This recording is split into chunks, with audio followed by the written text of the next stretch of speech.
El siguiente segmento tiene contenido o opinión. La entrevista en A Primera Hora. Analizamos los hechos del momento junto a sus protagonistas. Muy bien, 8:09 en la mañana. Gracias por la sintonía. Seguimos en la recta final de A Primera Hora. Sobre la entrevista anterior, que veo que se ha generado una gran interacción por parte de nuestra audiencia, obviamente hoy hemos escuchado una versión, seguramente mañana tendremos otra, dentro de nuestro compromiso irrenunciable de la diversidad y de la pluralidad que practicamos en este espacio de noticias, porque es legítimo, ¿no? Hay una posición que la tiene nuestro invitado y hay otro tipo de posturas sobre las cuales vamos a tener otro diálogo seguramente el día de mañana, así que estamos pendientes de aquello. Bueno, seguimos. ¿Hubo o no un retroceso dentro de la participación de la mujer de acuerdo a los resultados electorales? Este fin de semana se definieron pues los resultados de presidente y vicepresidente de la República. Estamos a puertas de que se oficialicen los resultados de la composición de la Asamblea Nacional y también de los 5 delegados y delegadas al Parlamento Andino. Todavía no son oficiales, pero ya están allí las proyecciones, o sea, ya están los resultados. Yo quiero consultar a nuestra invitada, la doctora Karen Garzón Sherdek, quien es la directora de Relaciones Internacionales de la Universidad Internacional SEC y que tiene la gentileza de acompañarnos en esta mañana. Si podemos interpretar como un retroceso lo que ha pasado, o se ha mantenido, o se ha incrementado la presencia de la mujer. Bienvenida, doctora, ¿cómo le va? Buenos días. Muy buenos días, querido Fabricio. Buenos días a toda la audiencia, quienes nos escuchan el día de hoy. Para mí es un gusto compartir este espacio con ustedes. Para responder a esta pregunta, creo que es importante que hablemos sobre las reformas electorales. ¿Qué nos indicaba la norma? ¿Cómo estaba compuesta antes? ¿Y qué es lo que se esperaba para estos procesos electorales, tanto del 2021, 2023 como 2025? Desde 1998, con la Constitución de aquella época, se estableció una participación equitativa de hombres y mujeres en procesos de elección popular. ¿Qué quiere decir esto? Tenemos una normativa muy reciente donde se establece justamente esta participación equitativa. Al ser un mandato constitucional, se realizaron varios intentos por alcanzar la paridad, como fue la ley de elecciones del año 2000, donde se establecieron cuotas conformadas el 30% de mujeres en la lista, con un incremento del 5% en cada proceso eleccionario hasta que se alcance la paridad del 50%. A pesar de esto, lo que vimos anteriormente en otros procesos electorales fue que los partidos y movimientos políticos siempre encontraron la forma de no cumplir la esencia de la norma. ¿Ya que voy con esto? Los organismos encargados de aquella época pues no exigían este cumplimiento y hacían que se invisibilice lo que estaba en este mandato. Luego de varios esfuerzos, un hecho relevante y que yo creo que marcó la historia y es muy importante mencionarlo, fue que para las elecciones a la Asamblea Constituyente del año 2007 se logró el 50% de participación, no representación, de mujeres en las listas pluripersonales, de manera alternada y secuencial. Claro, era hombre, mujer, o mujer, hombre, ¿verdad? Esa es la alternabilidad y la secuencialidad que se había impuesto en las listas, ¿verdad? Exactamente, Fabricio. Entonces, esa fórmula nos permitió tener 44 curules, es decir, el 33.8% de representación de mujeres en el Poder Legislativo. ¿Por qué hago mención a esto? Porque es el porcentaje más grande que habíamos tenido en la historia hasta ese momento. ¿De qué año estamos hablando, doctora, perdón? De la Asamblea Constituyente del año 2007. Correcto. Y cabe mencionar que desde este hito el porcentaje ha aumentado proporcionalmente de manera lenta, pero aumentado, donde se evidencia inclusive periodos sin crecimiento en la representación de las mujeres en el Poder Legislativo. Hablemos sobre cómo estaba conformado antes el sistema electoral. Esto me refiero desde la consulta popular que hubo en 1997 hasta antes de las reformas al Código de la Democracia de 2020. Y pues en ese sentido una amplia literatura especializada sostiene que las listas abiertas eran nocivas para el sistema electoral. El voto personalizado que nosotros teníamos en Ecuador o voto preferencial era nocivo en múltiples dimensiones y también lo era para la representación de las mujeres. Lo que sucedió en el caso ecuatoriano es que a pesar de que la norma consagraba paridad, secuencialidad, alternabilidad en la conformación de las listas, cuando el elector se enfrentaba con la papeleta, cuando tenía la papeleta y era la hora de votar, elegía a las candidaturas sin considerar estos principios de paridad. Y por el contrario, históricamente existió un predominio para elegir candidaturas de hombres antes que las de mujeres. Y en este sentido se reproducía continuamente este sesgo de género. Es importante mencionar que la subrepresentación de las mujeres en los cargos públicos es latente, y no es solo en Ecuador, sino también en la región y en el mundo. Aquí hacemos una referencia a la desigualdad estructural, ¿ya?, que da cuenta de este sometimiento y exclusión sistemática de amplios sectores de la sociedad, como en el caso de la política, la exclusión es con las mujeres.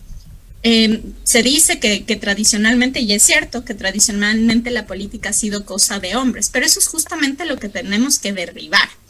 Tras los resultados de las elecciones de 2013, de 2017, se evidenció que los cargos de elección popular continuaban siendo tradicionalmente captados por hombres si consideramos las candidaturas versus las autoridades electas. ¿A qué me refiero con esto? Nosotros veíamos en las papeletas que, por ejemplo, para las elecciones de 2017, difería, más o menos teníamos 840 candidatas mujeres y 996 candidatos hombres. Es decir, la diferencia era de 126 candidaturas. Pero en la práctica, con el método que antes nosotros teníamos, quienes llegaban a la representación, quienes eran electos, eran apenas 52 mujeres y 85 hombres. Entonces, en la representación es cuando nosotros veíamos justamente estas diferencias. ¿Qué pasaba en las elecciones seccionales? Habían muchas candidaturas también, pero en las elecciones seccionales se evidenciaba aún más esta brecha, porque si en la asamblea teníamos el 38% de representación, para las elecciones seccionales teníamos apenas el 25.7%. Y esto evidenció, pues, una vez más que los cargos de elección popular continúan siendo históricamente captados por hombres. Y esto, por ejemplo, de las elecciones seccionales, digo, yo ubico, por ejemplo, el hecho de que a los prefectos se los elige en prefectos y viceprefectos, o prefectas y viceprefectas se las elige por binomio, es decir, en una papeleta, y entiendo que el predominio era que el prefecto sea hombre y la viceprefecta mujer en algunos casos, no en todos.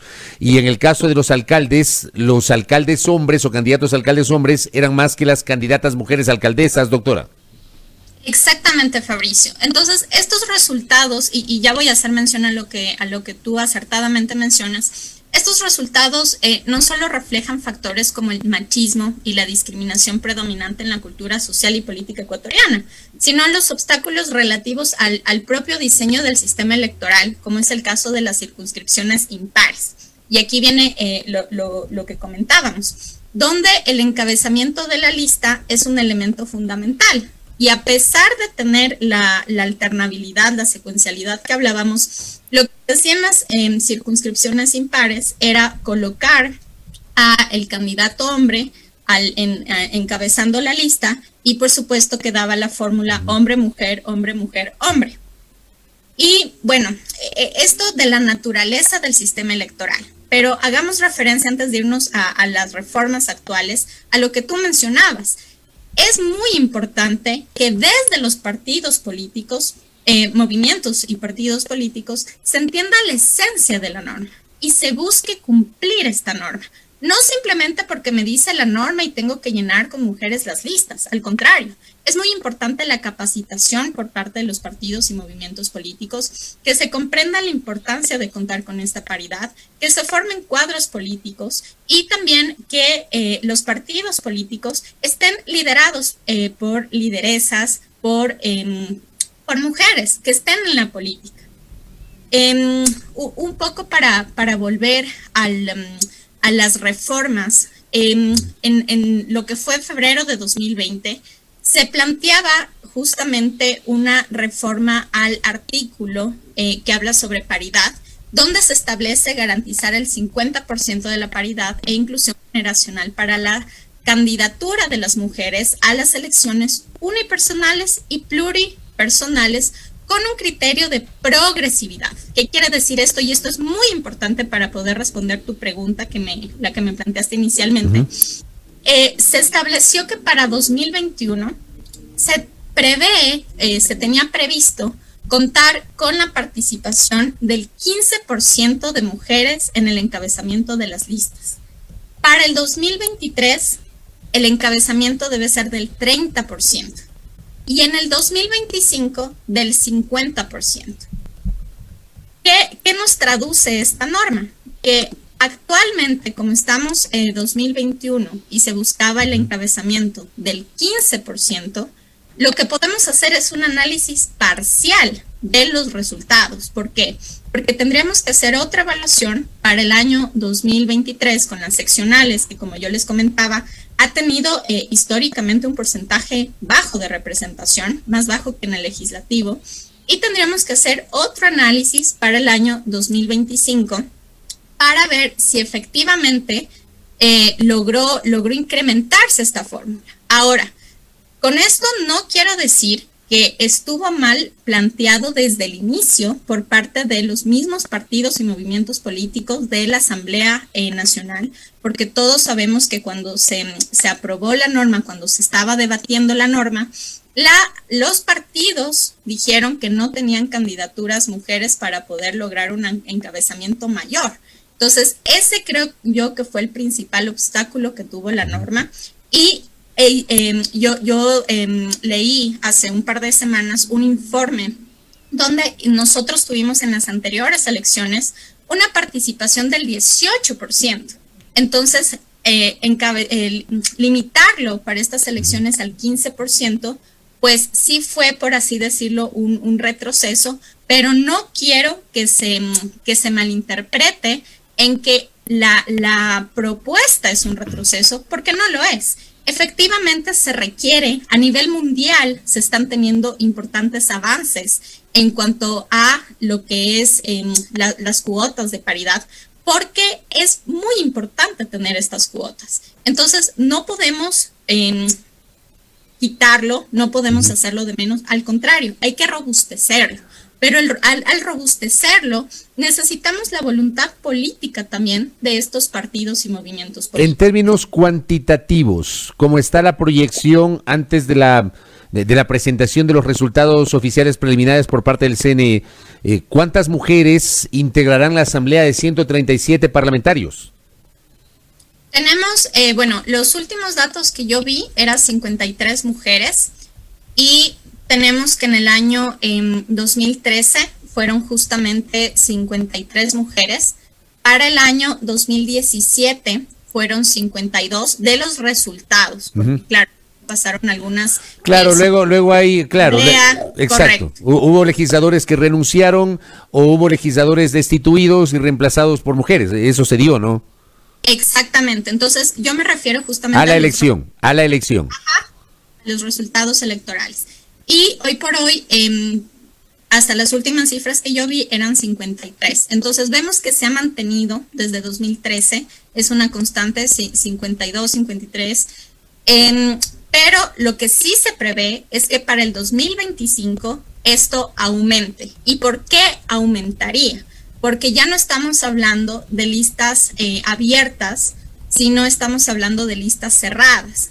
Pero aquí es mi pero, querido Fabricio, porque hablo de voluntad política, porque es importante que los partidos y movimientos políticos al tomar conciencia de la esencia de la norma, ubiquen a las mujeres en el encabezamiento de las listas, también en las circunscripciones donde hay opciones para el partido político. Que hacen muchos partidos, no me refiero a todos, por supuesto hay excepciones, colocan el encabezamiento de las mujeres en aquellas circunscripciones que saben que no van a ganar escaños.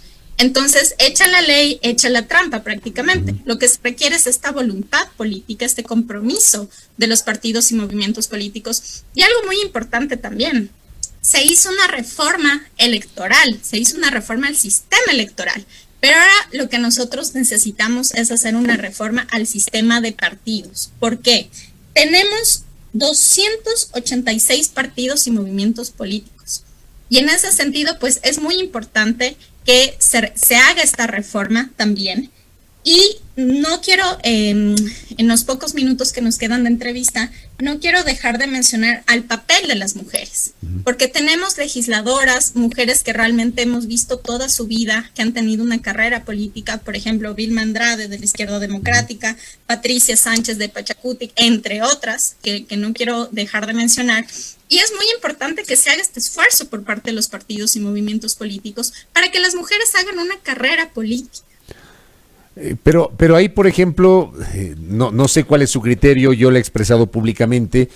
Yo sí creo que la norma que tiene que ver con la reelección o con la postulación indefinida de autoridades de elección popular sí tenía que ser matizada. O sea, yo esto lo he expresado públicamente desde la consulta popular del 2018. Tal vez había que no ser tan radical, pero hacer una limitación sobre autoridades del Ejecutivo. Cuando digo Ejecutivo me refiero a presidente, alcaldes, prefectos. Pero para el caso de concejales y asambleístas, o sea, para legisladores, sí se precisa hacer una carrera, porque la legislatura implica una especialización. Por ejemplo, en la actual Asamblea Nacional habrá mujeres que lamentablemente ya no podrán estar, mujeres valiosas que ya no podrán ser. Verónica Arias, Cristina Reyes, Marcela Guiñaga, por mencionar nombres de mujeres que se han destacado en los 2 últimos periodos electorales. Igual pasa en el caso de hombres que ya no van a poder estar justamente por este candado. Igual pasa en el caso de los consejos cantonales. O sea, ¿cómo hacer una carrera política si hay esta limitación, doctora? Lo de la carrera política, querido Fabricio, yo creo que es fundamental. Hay que analizarlo, efectivamente, lo que tú bien mencionas. Pero sí es importante que desde los partidos y movimientos políticos se haga esta inversión, porque no es un gasto, es una inversión en la capacitación, en la formación política, en que las mujeres puedan participar en estos espacios para cumplir la esencia de la ley. ¿Qué es lo que nos dice la ley? Por supuesto, es lograr esta paridad en la participación. Pero para lograr que haya efectivamente, que es lo que anhelamos todas y todos, que haya una paridad también en la representación, necesitamos este compromiso de los partidos y movimientos políticos. Tú lo mencionaste muy bien, se necesita que quienes están en el legislativo principalmente puedan hacer esta carrera política. Claro, que no sea algo improvisado, tal vez de 2 periodos, de 8 años y después ya no los veamos y se tenga que formar otros cuadros, sino que realmente sea gente que entienda qué es la administración pública, que entiendan otras temáticas importantes que se trata. Yo justamente estoy haciendo una investigación sobre la representación simbólica de la mujer en el poder legislativo, y al revisar los comités veo que la mayoría de comités están presididos, los presidentes son hombres. Entonces, ¿cómo hacemos también que esos comités donde hay mujeres en los comités de la Asamblea, pues puedan lograr estar conformados también y liderados por mujeres? Ahora, ese es el reto que tenemos. Ahora le pongo otro detalle para ir cerrando. Resulta que en esta elección tuvimos una sola candidata presidencial de 16, que fue Jimena Peña, y tuvimos 8 candidatas a la vicepresidencia de 16. María Sara Gijón, Alexandra Peralta, Marta Villafuerte, Birna Cedeño, Sofía Merino, Ana María Pesantes, Verónica Sevilla, Caterine Mata. Tuvimos 8 de 16. ¿Cómo le sonó a usted eso? Bueno, lo de la candidatura que tú mencionabas, lo de la dignidad presidencial, que apenas había una mujer liderando un binomio presidencial, para mí fue algo muy impactante por varios aspectos. El primero, tomemos en cuenta que muchas candidaturas que pudieron haber puesto a un binomio como mujer no lo hicieron. Primer aspecto. Segundo aspecto, el tema de que de 16 candidaturas apenas haya una mujer liderando el binomio, te explica cómo funcionan los partidos y movimientos políticos. Recordemos que no es un secreto, nuestros partidos y movimientos políticos se caracterizan por tener un caudillo, y este caudillo, con sus excepciones por supuesto, y este caudillo es por lo general un hombre. Entonces, yo creo que la papeleta a la dignidad de presidencia fue la mejor evidencia de cómo está nuestro sistema de partidos y movimientos políticos. Por supuesto, hay que romper este esquema, hay que mejorar sustancialmente, y yo creo que nos esperan muchos retos en estos años, pero repito, la evaluación, actualmente podemos hacer una evaluación parcial, pero realmente lo que nos va a permitir hacer una evaluación real es en el año 2025, cuando ya hayamos alcanzado el 50% del encabezamiento de las listas. De acuerdo. Doctora, gracias por el tiempo y por la gentileza. Muy interesante diálogo. Que tenga buen día. Muchísimas gracias, Fabricio. Muy buen día con todas y con todos. Gracias a Karen Garzón Sherdeg, directora de Relaciones Internacionales de la Universidad Internacional SEC. Sobre esto último, recordar a la audiencia, para 2025 ya será obligatorio que los binomios presidenciales que participen tengan esta paridad, hombre-mujer o mujer-hombre, pero tiene que ser así.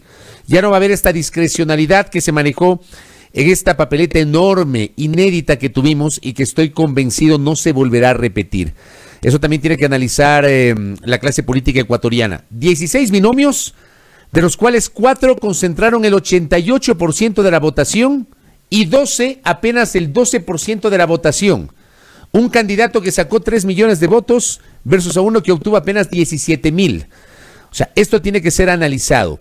El país debe ir a una profunda reforma del sistema de partidos y organizaciones políticas para reflexionar. 8:30 en la primera.